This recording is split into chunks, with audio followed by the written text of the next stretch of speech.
এরকম জায়গায় আসতে চাইলে অবশ্যই আল্লাহ তাআলার কাছে বেশি বেশি দোয়া করবেন আর চেষ্টা করবেন। দেখুন এই যে জামাল ভাই আসছে, এই যে জহির আসছে, এত শান্তির জায়গা, এখানে না আসলে আপনি বুঝতে পারবেন না কি পরিমাণ শান্তির জায়গা। দেখুন হাজার হাজার লক্ষ লক্ষ মা বোন ভাই বোন সবাই আসছে, চাচা খালু নানা সবাই আসছে, হাজারো দেশের মানুষ আসছে এখানে। এত দেশের মানুষ এখানে আসছে বলার বাইরে। আপনারাও চাইলে আসতে পারেন, আল্লাহর কাছে দোয়া করবেন আর চেষ্টা করবেন, কারণ টাকা থাকলে এখানে আসা যায় না। একমাত্র আল্লাহর রহমত ছাড়া এই পবিত্র জায়গায় কেউই আসতে পারে না। সবাই বেশি বেশি দোয়া করবেন আর চেষ্টা করবেন, দেখবেন আল্লাহ তাআলা একদিন অবশ্যই কবুল করবে। আমাদের বাংলাদেশে লক্ষ লক্ষ মানুষ আছে যেগুলা কোটি টাকার মালিক, লক্ষ টাকার মালিক, কিন্তু এই পবিত্র জায়গায় আসতে পারে না। খুবই দুঃখজনক।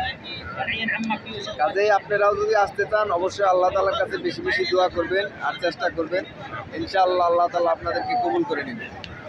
আর বেশি বেশি অন্যের জন্য দোয়া করবেন, অন্যের জন্য দোয়া করলে আল্লাহ তাআলা নিজের জন্য কবুল করে। কাজেই বেশি বেশি অন্যের জন্য দোয়া করবেন। টাকা দিয়ে কী করবেন? টাকা তো সব রাইখায়, দুনিয়াতে আপনার কিছুই নেই। যত কিছুই কামান না কেন, দুনিয়াতে আপনার কিচ্ছু নাই। আপনি মনে করেন আমার বাড়ি আছে, গাড়ি আছে, বহুত কিছু আছে, সত্যি বলতে আপনার কিছুই নেই। আপনি ময়রা দেখেন আপনার কিছুই নেই।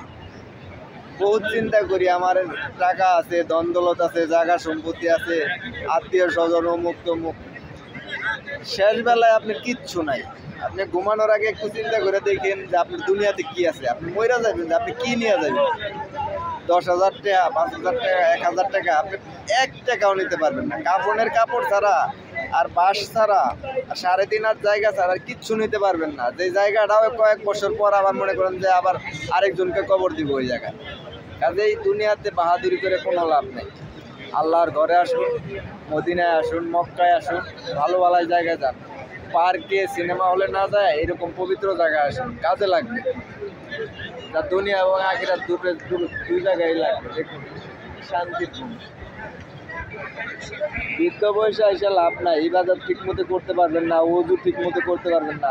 জোয়ান বয়সে, ইয়ং বয়সে আল্লাহর ঘরে আসুন, ইবাদতে মগ্ন হন যতটুকু সম্ভব। অল্প অল্প করেন, কিন্তু প্রতিদিনই করেন। আপনি পুরা দিন পারেন না ঠিক আছে, অল্প অল্প করেন, প্রতিদিন করেন।